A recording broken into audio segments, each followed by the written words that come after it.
नमस्कार, मी अनुपमा देसाई जवळगी आणि तुमचं माझ्या यूट्यूब चॅनलमध्ये स्वागत आहे. आज डेव्हिड गॉडर्ड यांचं एक टेक्निक शेअर करते आहे. तर हे प्रेयर टेक्निक आहे, म्हणजे प्रार्थना कशी करायची ह्याचं टेक्निक आहे. तुम्हाला सगळ्यांना माहितीच आहे की नेव्हिल गॉडर्ड म्हणजे एक अमेरिकन फिलॉसॉफर, एक स्पिरिच्युअल ऑथर होते. त्यांची खूप पुस्तकं आहे. ऍक्च्युली प्रेयरवर त्यांचं एक वेगळं पुस्तक आहे की प्रार्थना कशी करायची, त्याचा मागचा अर्थ वगैरे. आणि म्हणून आज हे छान सोपं अगदी टेक्निक शेअर करणार आहे.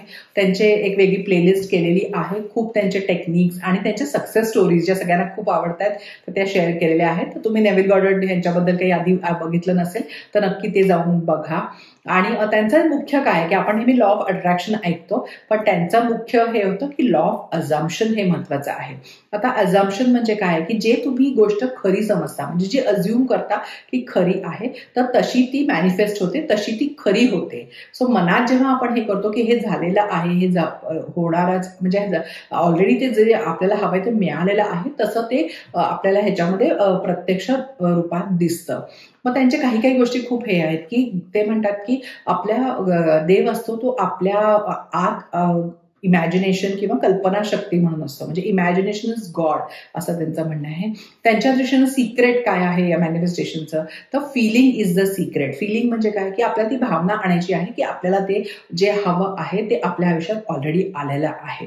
तर आता ह्याच्यामधला मुख्य हे असतो काय की स्टेप 1, आता आपण प्रार्थना म्हणतो आहे, तर ते म्हणतात की आपण देवाला प्रार्थना करायची नाही, देव आहे असं, आपणच देव आहे, देवाचा भाग आहे, अशा दृष्टीनं आपण ती प्रार्थना करायची आहे. त्याच्यानंतर अजून त्यांचा एक महत्वाचा मुद्दा आहे की म्हणजे आपण हे जे बाहेर जे दिसतंय, वास्तव दिसतंय, ते आपणच आपल्या कॉन्शियसनेसमुळे ते प्रोजेक्ट करतो आहे. तर आपल्याकडेही आपण तसंच म्हणतो बघा की यत पिंडी तत ब्रह्मांडी, म्हणजे जे आत आहे तेच आपल्याला बाहेर दिसतं आहे. सो आपल्याला बदलायचं कुठं आहे किंवा कुठे ते मॅनिफेस्ट करायचं आहे, पहिल्यांदा ते आत करायचं आहे, तरच ते आपल्याला बाहेर दिसेल, असं त्यांच्या लॉ ऑफ अझम्पशनचं बेसिक हे आहे. तर मग त्यांची या सगळ्या टेक्निकची पहिली स्टेप काय आहे, तर एक तर विश्वास पाहिजे. लॉ ऑफ अझम्पशनवर तुम्ही आधी विश्वास करायला पाहिजे. त्यासाठी ते टेक्निक आहे. मुख्य म्हणजे मी म्हणेन की जे आपलं लॅडर टेक्निक जर त्यांचं आहे, जे शिडीवर चढायचं जे टेक्निक आहे, जे शेअर केलेलं आहे, जे मी डिस्क्रिप्शन बॉक्स आणि कमेंटमध्ये पिन करते, तर कोणी केलं नसेल ना तर ते टेक्निक करून बघा, किंवा ते जनरल टेक्निक आहे, ते आपल्या कुठल्या इच्छेसाठी नाहीये, पण व्हिज्युअलाइज कसं करायचं ह्याचं ते टेक्निक आहे. ते जे म्हणतात त्यासाठी ते फिलिंग कसं आणायचं, त्यासाठी ते म्हणजे ऍक्च्युली सक्सेस झालं की खूप छान वाटतं. सो ते टेक्निक जरूर करून बघा, कारण ते मदत करतं. तर आता लॉ ऑफ अझम्पशन मध्ये हळूहळू विश्वास वाढतो. त्यासाठी आपल्याला तो सीन करायचा असतो की आपली इच्छा पूर्ण झालेली आहे. तर हे झाला स्टेप 1 की आपली काय इच्छा आहे ठरवणे, आणि ती त्याच्यासाठी आपण ती भावना आणण्याचा प्रयत्न करणे वगैरे. आता प्रार्थना कशी करायची आहे, तर प्रार्थना आपण एरवी कशी प्रार्थना करतो की देवाला म्हणतो की नाही मला आपल्या मॅनिफेस्टेशनची साठी असेल, कशासाठी असेल, तर आपण म्हणतो की नाही देवा माझं स्वप्न आहे, प्लीज पूर्ण कर, मला, मी खूप दिवसापासून माझी इच्छा आहे, मला माहिती नाही कधी होणार आहे, पण तुझा आशीर्वाद असू दे, असं आपण याचना सॉर्ट ऑफ करत असतो देवाला की हे माझी मागण्या आहेत, लवकरात लवकर पूर्ण कर. किंवा आपण आपली परिस्थिती सांगतो की ती वाईट चाललेलं आहे, खूप पैशाची तंगी आहे, हे आहे ते आहे, तुझी प्लीज कृपा होऊ दे, असं काहीतरी, म्हणजे की आपण आत्ताची परिस्थिती सगळी वर्णन करतो आणि सांगतो की किती वाईट चाललेलं आहे, आता तुझ्यावर सगळा भरोसा आहे, अशा दृष्टीनं. सो हे अशा भावनेतनं आपण आपली प्रार्थना करत असतो. तर ते काय म्हणतात की आता लॉ ऑफ अझम्पशनचा पहिला विश्वास ठेवलेला आहे. तर मग दुसरी स्टेप काय असणार आहे की आपण प्रार्थना कशी करायची आहे, तर प्रार्थना ही ते म्हणतात की आपण थँक्यू म्हणण्यासाठी किंवा आभार प्रकट करण्यासाठी प्रार्थना करायची आहे की देवाने आपल्याला जे पाहिजे ते दिलेलं आहे.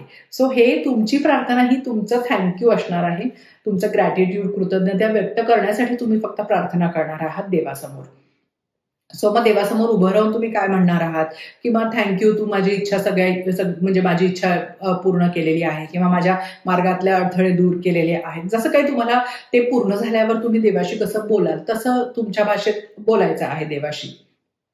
आता त्याच्यानंतर काय करायचं आहे, सो हे असं किती वेळा करायचे आहे, तर जेव्हा जेव्हा जसं जमेल तितक्या वेळेला तुम्ही केलं तर चांगलंच आहे, असं त्यांचं म्हणणं आहे. म्हणजे ह्याला काही आपण रात्री झोपतायच्या आधी सबकॉन्शियस माइंडला हे करण्यासाठी आपण ते रील सारखं एक व्हिडिओ करतो छोटासा, आपल्या पूर्ण झालेली आहे, पण दिवसातनं कधीही तुम्हाला वाटेल तेव्हा तुम्ही त्या इच्छेसाठी पूर्ण झाली म्हणून थँक्यू, आभार प्रकट करू शकता देवाचे.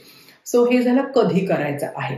मग आता ते तिसरी स्टेप काय आहे ही प्रार्थना केल्यानंतरची, की आपल्याला लेट गो करायचं आहे. तर लेट गो कशाचं करायचं आहे, तर लेट गो आपल्याला वॉन्टिंगचं करायचं आहे, म्हणजे जी आपली इच्छा आहे त्या इच्छेचं लेट गो करायचं आहे.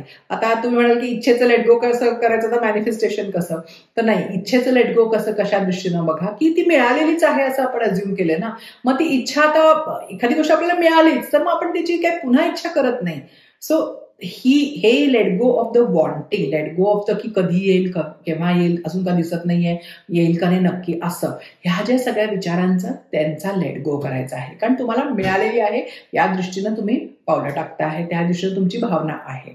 तर आता मी आधीच म्हटलं तसं की तुम्हाला पाहिजे तेवढ्या वेळाही करू शकतात.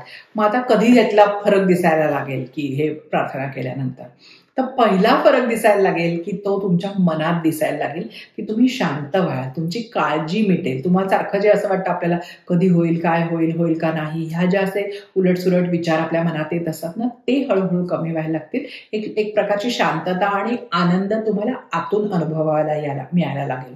कारण कुठलंही मॅनिफेस्टेशन असतं ना, त्याच्या मागे जे पडद्याच्या मागे आपण अशा ज्या गोष्टी घडत असतात ना, त्या 99% मॅनिफेस्टेशन त्या पडद्याच्या मागे चाललेलं असतं. ते शेवटचे 1% आपल्याला दिसतं जेव्हा आपण ऍक्च्युली ती गोष्ट आपल्या फिजिकली आपल्या आयुष्यात येते. सो हे 99% तुम्ही आधी हे करायला लागतं की हे चालू आहे, तुम्हाला दिसलं नाही तरी. आणि ऍक्च्युली कसं होतं की तुम्ही थँक्यू कधी म्हणता, की जेव्हा तुम्हाला काहीतरी गोष्ट कोणीतरी देतात तेव्हा तुम्ही थँक्यू म्हणता. तर तसं तुम्ही ऑलरेडी देवाला थँक्यू म्हणता आहात, ऑलरेडी आभारी आहे म्हणता आहात, की धन्यवाद म्हणता आहात, की म्हणजे मग तुम्हाला ती गोष्ट मिळालेली आहे. तर मिळालेली आहे तर मग परत त्याची इच्छा व्हायचं काही कारण नाहीये, परत त्याची काळजी वाटायचं होईल का नाही, शंका यायची, या सगळ्याचं काही कारण नाहीये. थोडीशी प्रॅक्टिस लागते, पण हळूहळू जितक्या मनाने तुम्ही ते धन्यवाद करायला लागाल ना, तितकी ही तुमच्या नंतरची स्टेप सोपी जाते, लेट गो करणे. आणि ती भावना हळूहळू जागृत होणार आहे, एकदम नाही होणार आहे. सो फक्त देवाला म्हणायचं की थँक्यू, तू माझी इच्छा पूर्ण केलेली आहे. अगदी काही ती इच्छा प्रत्येकाला सांगायला पाहिजे असंही नाही, तुमची इच्छा असली की सांगू शकता. आता हे टेक्निक तुम्ही इतरांसाठी सुद्धा करू शकता, पण फक्त त्यांच्यासाठी सुद्धा असं जनरलच ठेवा की धन्यवाद देवा की यांची पण इच्छा पूर्ण झालेली, किंवा त्यांचा पण मनासारखं झालेलं आहे, असं एवढीच करायची. स्पेसिफिक इतरांसाठी आपण असं विश नाही करू शकत. सो आपण शक्यतो असं करावं की त्यांच्यासाठी पण त्यांचं चांगलं झालेलं आहे, त्यासाठी धन्यवाद वगैरे असं. सो आपण ही तुम्ही प्रेयर करून बघा, खूप सोपं टेक्निक आहे. पण ह्या सगळ्यातनं ना म्हणजे एक तर तो व्हिज्युअलायझेशन करणे, आणि मग असं आपण जेव्हा देवाला अजून थँक्यू म्हणतो ना, तर ती भावना अजून जास्त बळकट होते आणि अजून आपल्याला ती फिलिंग जास्त छान येते, एक प्रकारची शांतता आपण अनुभवतो. कारण आपण असं लहानपणापासून आपल्याला देवाशी कनेक्ट व्हायची एक सवय असते, म्हणजे लहान असल्यापासून आपण देवाशी आपण शुभं करोती म्हणत असू, काही असू, असं आपल्याला एक ते कनेक्शन असतं. इथे आपण त्या कनेक्शनचा वापर करतो आहे की आपण आधीच त्यासाठी थँक्यू म्हणल्यामुळे आपल्यापेक्षा एक हायर पॉवर आपल्याला असा एक आशीर्वाद मिळाल्यासारखं वाटतं किंवा असं.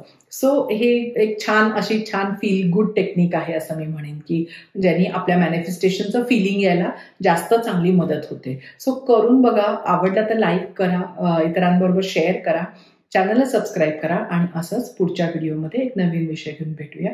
थँक्यू.